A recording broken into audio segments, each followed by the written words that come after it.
Hey guys, it's Cole Ross and welcome to 6 News. So, Outbreak is over. That was its 4-week period done. So it may never return for all we know. And the developers have celebrated by releasing this really cool poster, and it's pretty sweet. So if you might want to use that somewhere, there'll be a link in the description below.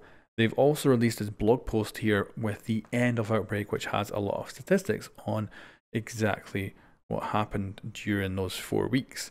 So this is a cool one. The deadliest hostiles. The number of down but not outs caused by hostile types.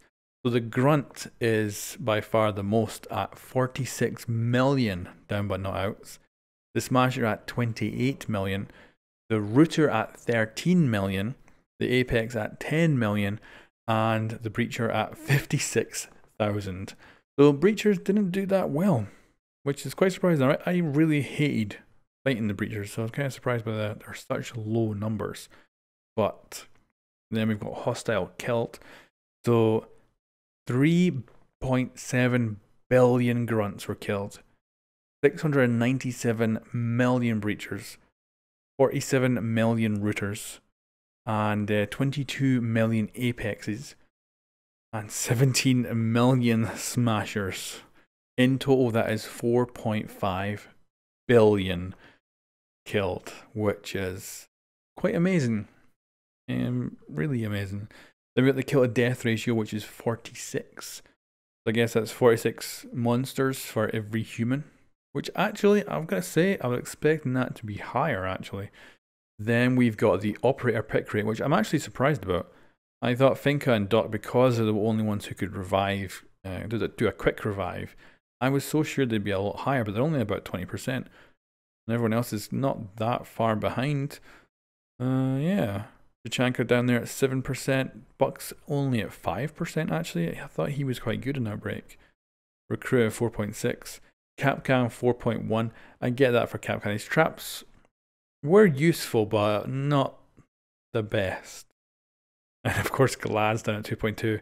I really wish there was some sort of ranged mission in Outbreak where you could have really used Glass in some cool way. But yeah, unfortunately his gun was not good for defending objectives. Then we have the success rate on different maps. So we've got Hospital at 22, Junkyard at 11, and Resort at 21. Resort for me was the easiest. Hospital, I always hated that very last part when you go into the evac. And Junkyard was the only mission that had 3 parts to it. Hospital and Resort had 2 parts. So Junkyard was always a bit of a pain in the ass because it was longer. So I can see why maybe less people even bothered to do all 3 parts. Then of course we have Tachanka with his LMG kills. So you got, this is crazy, 71 million kills with his turret, which is awesome. And that accounted for 1.6% of all hostiles killed, which I think is a pretty good percentage, to be honest.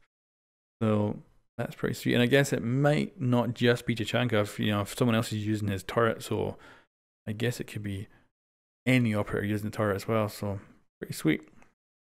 So there we go. That is the statistics they have for the end of Outbreak. Now, do you think that Outbreak will return someday? Because I really did enjoy it, but I got burnt out on it really quick. So I'm glad it did only last 4 weeks, to be honest. But I would love to play it again in the future at some point. So, and I don't know if I'd actually want them to like have, put time into actually building brand new missions. Maybe just come back with the same stuff. Use that creative time to actually build like more maps or something. I don't know. But anyway, there we go, guys. There'll be a link to this blog post in the description below. Thanks very much for watching, and I'll catch you next time.